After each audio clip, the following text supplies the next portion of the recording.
ഇന്നത്തെ വിവാദം പിണറായി വിജയന്റെ വിദേശ ചികിത്സ തന്നെയാണ്.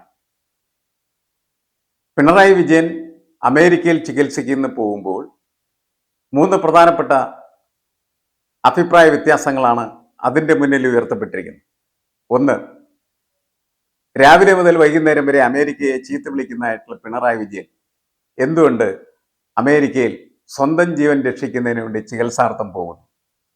രണ്ട്, കേരളത്തിൽ ആരോഗ്യമേഖല ആകമാനം പ്രതിസന്ധിയിലായി നിൽക്കുന്ന സമയത്ത് ആരോഗ്യവകുപ്പ് മന്ത്രി തന്നെ രാജിവെക്കണമെന്ന് ആവശ്യപ്പെട്ടുകൊണ്ട് പ്രതിപക്ഷം അത്യുജ്വലമായിട്ടുള്ള സമരം നടത്തിക്കൊണ്ടിരിക്കുന്നു എന്ന് പറയുന്ന സമയത്ത് എന്തുകൊണ്ട് പിണറായി വിജയൻ അമേരിക്കയിലേക്ക് പോയി?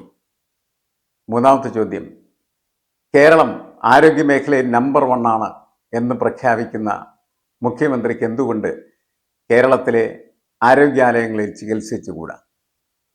ഈ മൂന്ന് പ്രധാനപ്പെട്ട അഭിപ്രായ വ്യത്യാസങ്ങൾ മുന്നോട്ട് വെച്ചുകൊണ്ടാണ് പ്രതിപക്ഷവും മറ്റ് പലരും പിണറായി വിജയന്റെ അമേരിക്കൻ ചികിത്സയെ അല്ലെങ്കിൽ വിദേശ ചികിത്സയെ ചോദ്യം ചെയ്യുന്നത് അല്ലെങ്കിൽ വിചാരണയ്ക്ക് വിധേയമാക്കുന്നത്. നമുക്ക് പൊതുവെ ചോദിക്കാനുള്ള ചോദ്യം ഇതാണ്: കേരളത്തിൽ ഏത് മുഖ്യമന്ത്രിയാണ് വിദേശ ചികിത്സ തേടാത്തത്? EMS മുതൽ ഇങ്ങോട്ട് ഉമ്മൻചാണ്ടി വരെയുള്ള ഏതാണ്ട് എല്ലാ മുഖ്യമന്ത്രിമാരും വിദേശത്ത് പോയി ചികിത്സിച്ചാൽ EMS അച്യുതമേനോൻ രണ്ടുപേരും ചികിത്സ ചെയ്ത് സോവിയറ്റ് റഷ്യയിലായിരുന്നു. അതിനുശേഷം അമേരിക്കയിലേക്ക് ചികിത്സാർത്ഥം പോയത് AK ആന്റണി പോയി, ഉമ്മൻചാണ്ടി പോയി. പിന്നീട് നമുക്കറിയാം, നമ്മുടെ പ്രിയപ്പെട്ട VS അച്യുതാനന്ദൻ വരെ ചികിത്സാർത്ഥം വിദേശത്തേക്ക് പോയി. അദ്ദേഹം ചികിത്സയ്ക്ക് പോയത് ലണ്ടനിലായിരുന്നു. കരുണാകരൻ ചികിത്സയ്ക്ക് പോയത് അമേരിക്കയിലായിരുന്നു. ഇപ്പോൾ പിണറായി വിജയൻ അമേരിക്കയിലേക്ക് ചികിത്സയ്ക്ക് പോകുന്നു, ശരിയാണ്. പക്ഷേ EMSനോടോ അച്യുതമേനോനോടോ ആരും ചോദിച്ചില്ല, നിങ്ങൾ എന്തിന് സോവിയറ്റ് യൂണിയനിൽ ചികിത്സയ്ക്ക് പോയി? കരുണാകരനോടോ ഉമ്മൻചാണ്ടിയോടോ AK ആന്റണിയോടോ ആരും ചോദിച്ചില്ല, നിങ്ങൾ എന്തിനാണ് വിദേശ ആശുപത്രികളിൽ ചികിത്സയ്ക്ക് പോയത്? പക്ഷെ അച്യുതാനന്ദനോട് ചോദിച്ചു, നിങ്ങൾ എന്തിന് ലണ്ടനിൽ ചികിത്സയ്ക്ക് പോയി? അപ്പൊ അച്യുതാനന്ദൻ പറഞ്ഞത്, എനിക്ക് സർക്കാർ ആശുപത്രിയിൽ കിടന്ന് ചാകാൻ സൗകര്യമില്ല എന്നായിരുന്നു. അതും അതിനേക്കാൾ വലിയ വിവാദമായി.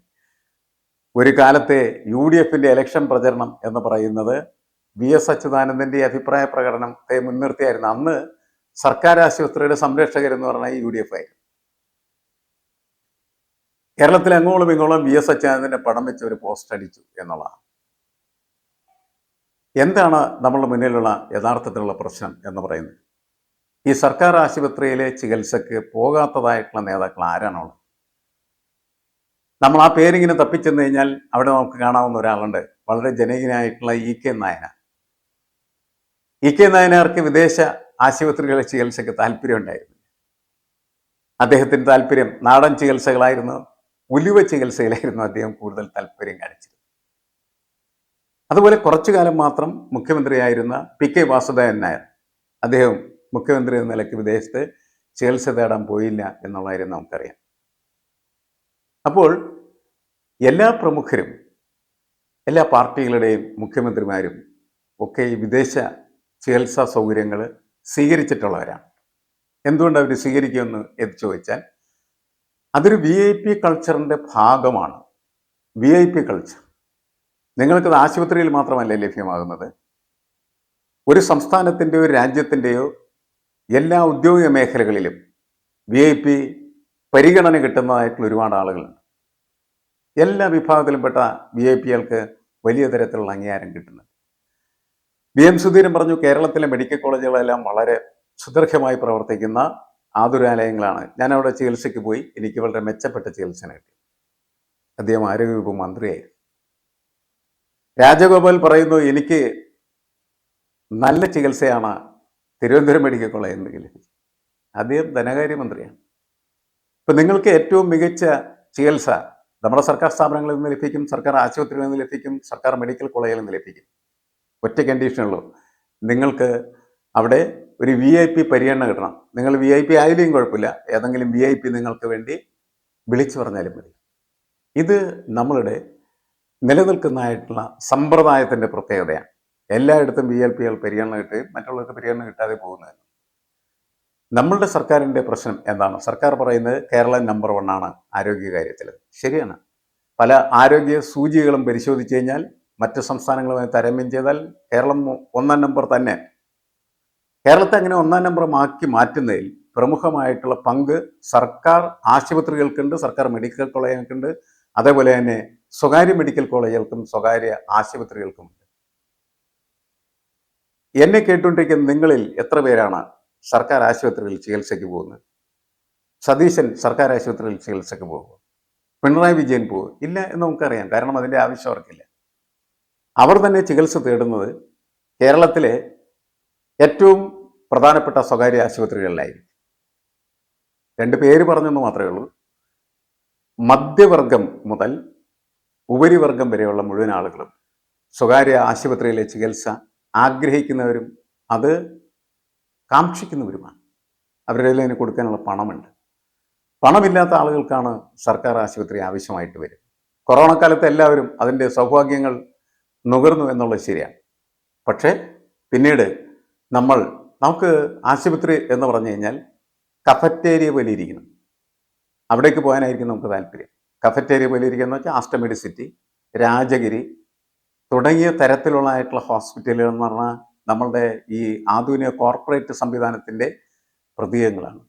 അങ്ങനെയുള്ള ഇടങ്ങളിൽ ചികിത്സിക്കാനാണ് നമുക്ക് ബഹുഭൂരിപക്ഷം താല്പര്യം.